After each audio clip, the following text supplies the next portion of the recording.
কৃষক ভাই, সরিষা একটি তৈলজাতীয় ফসল। আর এই সরিষার ফলন বৃদ্ধির জন্য আপনাদের সরিষা গাছের যখন 80% ফুল ঝরে যাবে সে সময় আপনারা বিঘা প্রতি অর্থাৎ 33 শতকে 30 গ্রাম হারে নাটিভো স্প্রে করবেন। নাটিভো স্প্রে করার কারণ হলো সরিষার পাতা ঝলসানো রোগ লাগে। পাতা ঝলসানো যখন রোগ লাগবে তখন কী হবে, সরিষার নিচের পাতাগুলো দাগ সৃষ্টি হবে, প্রাথমিক লক্ষণ।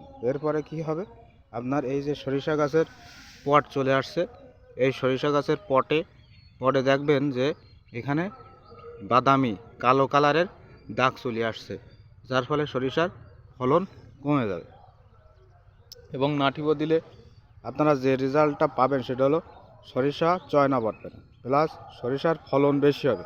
তবে আর একটা জিনিস, সরিষা গাছে যখন এরকম পট চলে আসবে আপনারা একটি ছিদ্রকারী অর্থাৎ লেদা পোকার ওষুধ দেবেন, কারণ এই সময় সরিষা গাছের লেদা পোক লাগে।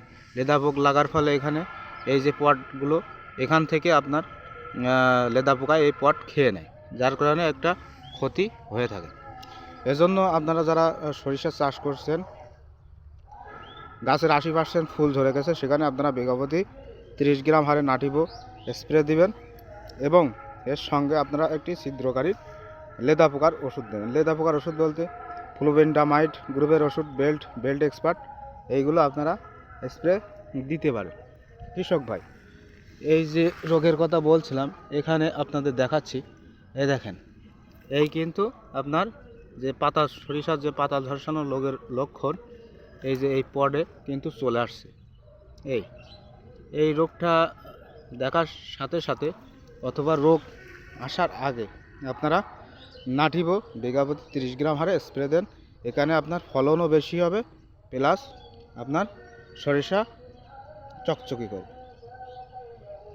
আর একটা সমস্যায় জাপ পোকার ওষুধ লাগে, সেক্ষেত্রে আপনারা ইমিডাক্লোপিড গ্রুপের ওষুধ সরিষা খেতে দিতে পারেন।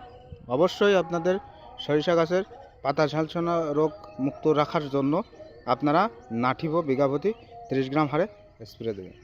আজকে এই পর্যন্ত রাখছি। ফসলের যে কোনো সমস্যায় আমাদের সাথেই সব সময় থাকবে। সবাইকে অসংখ্য ধন্যবাদ।